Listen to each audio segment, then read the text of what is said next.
Assalamualaikum warahmatullahi wabarakatuh. Berjumpa kembali dengan saya Ahmad Nadif, mahasiswa PJJ PAI UIN Cyber Syekh Nurjati Cirebon. Kali ini kita akan berdiskusi dengan salah satu kader muda di Gerakan Pemuda Ansor Kabupaten Jepara, dan juga beliau seorang dosen di Unisnu Universitas Nahdlatul Ulama Kabupaten Jepara. Oke, kita langsung sapa beliau. Selamat malam Mas Fauzan. Selamat malam Mas Andi. Beliau bernama lengkap Ahmad Fauzan Mubarak, Magister Syariah di Fakultas Syariah Unisnu Jepara. Kita seusia namun berbeda tingkatan. Oke, terima kasih waktunya Mas Fauzan. Di sini saya akan ada beberapa pertanyaan mengenai moderasi beragama yang sering kita dengar di kampus, di kantor, di sekolahan. Bahkan ini menjadi slogan yang ada di Kementerian Agama. Nah, menurut Mas Fauzan sendiri, apa sih moderasi beragama? Oke, selanjutnya terkait moderasi beragama. Sebetulnya moderasi beragama itu bukan hal yang baru ya, bukan hal yang baru bagi kita semua. Terutama untuk yang di kalangan nahdien ya, moderasi beragama itu sudah menjadi hal yang keseharian ya. Karena moderasi beragama itu kan, kalau menurut saya kan sikap kita dalam menjalani kehidupan beragama yang berdampingan dengan kelompok agama lain. Jadi munculnya moderasi beragama itu kan karena ada perbedaan. Karena di masyarakat kita itu masyarakat yang majemuk dengan beragam pemahaman terkait agama, dengan beragamnya agama yang ada dan beragamnya tata cara ibadah macam itu ya. Nah, ini memunculkan sikap yang harus kita kembangkan adalah moderasi beragama, karena kita dalam bermasyarakat itu tentunya hal yang perlu kita kedepankan adalah bagaimana menjadikan masyarakat itu yang kondusif, bisa berinteraksi dengan baik semuanya, sehingga tidak mengganggu aktivitas kita dalam keseharian kan gitu menurut saya. Kesehariannya ketika di dalam masyarakat, ruang lingkup yang harus kita lakukan itu seperti apa dalam moderasi beragama? Jadi dalam moderasi beragama itu kan di Indonesia itu kan secara umum kan mengakui 5 agama ya, ada satu kepercayaan. Selain itu juga kita juga terdiri dari berbagai macam suku macam itu ya, di mana ruang lingkup ini perlu dijaga keharmonisannya, sehingga perlu jaga keharmonisannya. Maka kita di sini dalam hal bermasyarakat itu adalah bagaimana kita menciptakan atau mewujudkan masyarakat yang dalam menjalankan aktivitas agamanya itu bisa ada keadilan bersama gitu ya. Jadi tidak ada pembeda-bedaan, misal karena mayoritas muslim akhirnya tidak ada Natalan. Ketika ada saudara kita yang beragama Kristen menjalankan Natal tidak boleh, maka kita tidak boleh semacam itu, sembarang semacam itu. Atau ketika kita lanjutkan lagi Mas. Tadi tentang moderasi beragama yang mana kita harus hidup ketika berkeadilan atau keseimbangan atau toleransi. Jadi yang menjadi prinsip dasar itu dalam prinsip dasar moderasi beragama yaitu adanya adil dan toleransi keseimbangan. Nah, sikap moderat yang bagaimana ketika timbul yang namanya faktor penghambat kerukunan beragama. Sikap yang menghambat adanya moderasi beragama itu adalah sikap terkait dengan fanatik ya. Ketika masyarakat itu dibentuk dengan yang namanya fanatik, sehingga menjadikan kelompok yang lain itu yang tidak sealiran, yang tidak sepemahaman dengan kita itu tidak boleh ya, atau perlu kita benci semacam itu ya.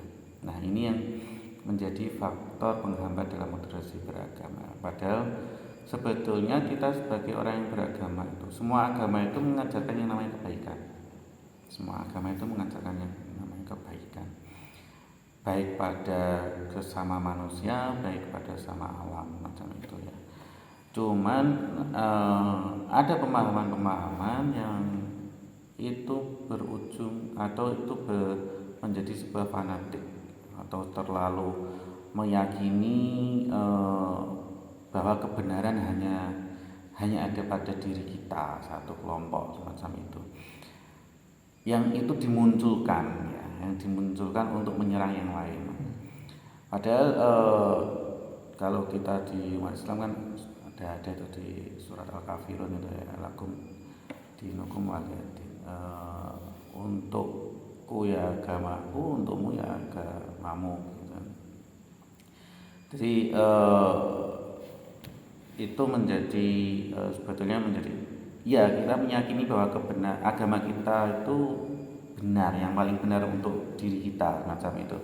Tapi tidak perlu itu menjadi alasan untuk membenci yang lain atau menyalahkan yang lain, karena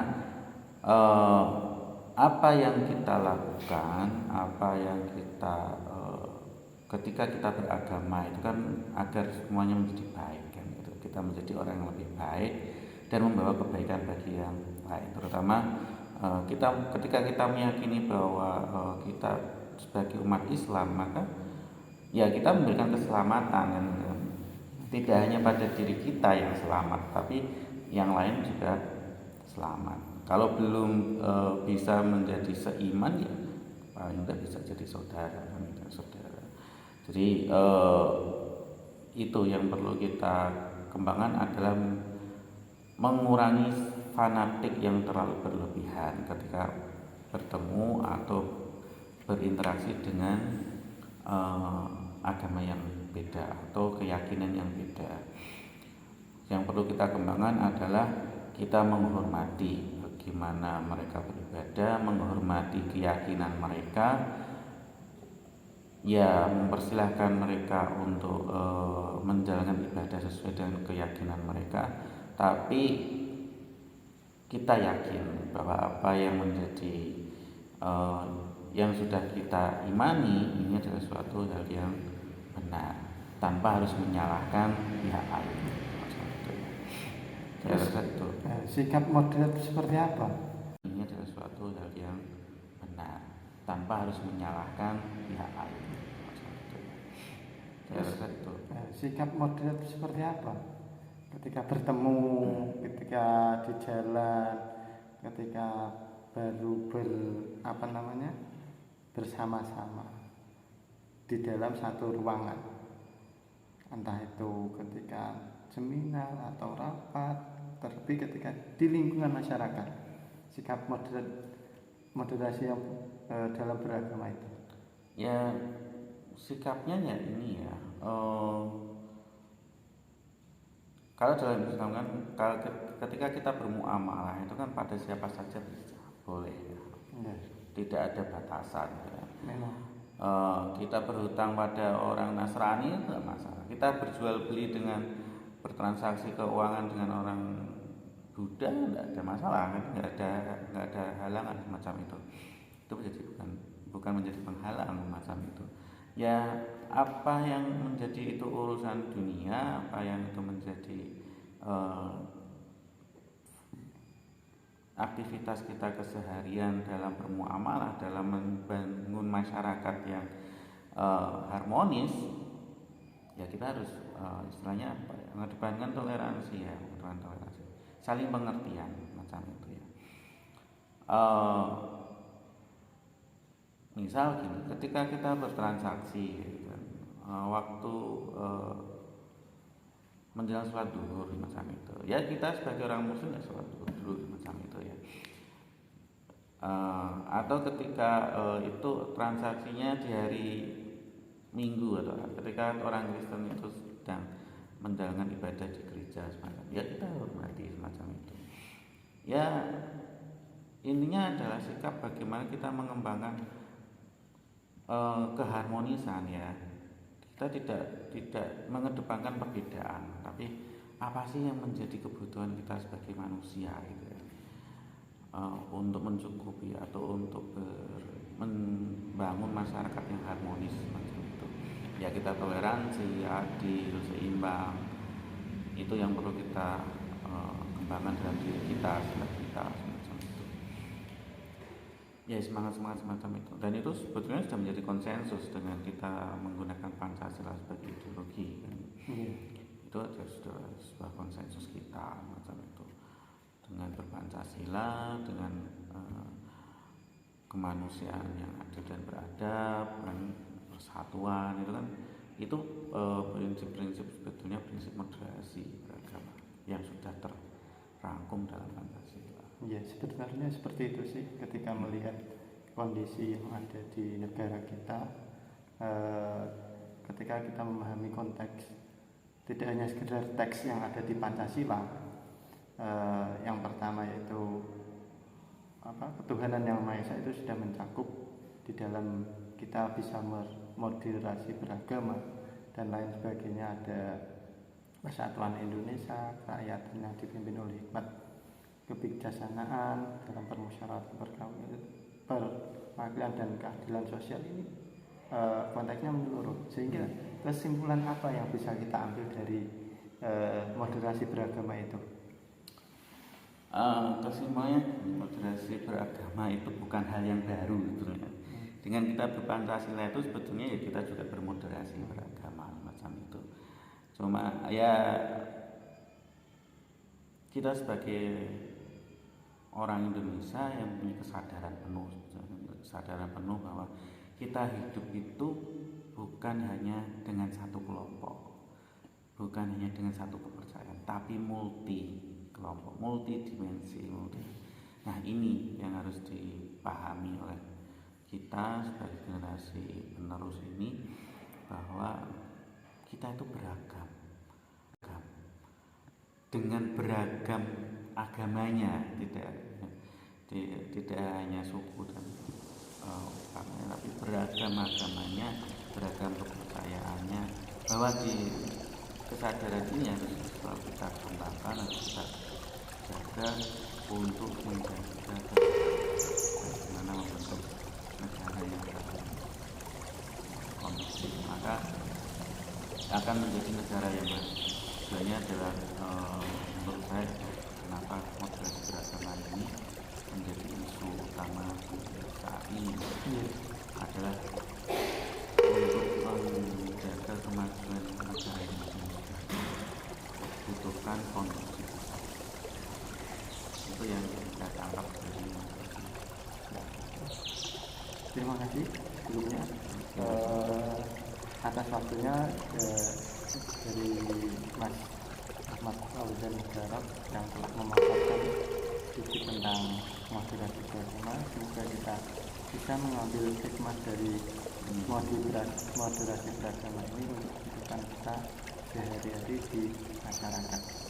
Oke pemirsa, kurang lebihnya itu saja yang bisa kami diskusikan kali ini. Semoga kita diberikan kesehatan dalam berbuat baik untuk sesama makhluk Tuhan yang ada di bumi ini. Kurang lebihnya mohon maaf. Assalamualaikum warahmatullahi wabarakatuh. Waalaikumsalam.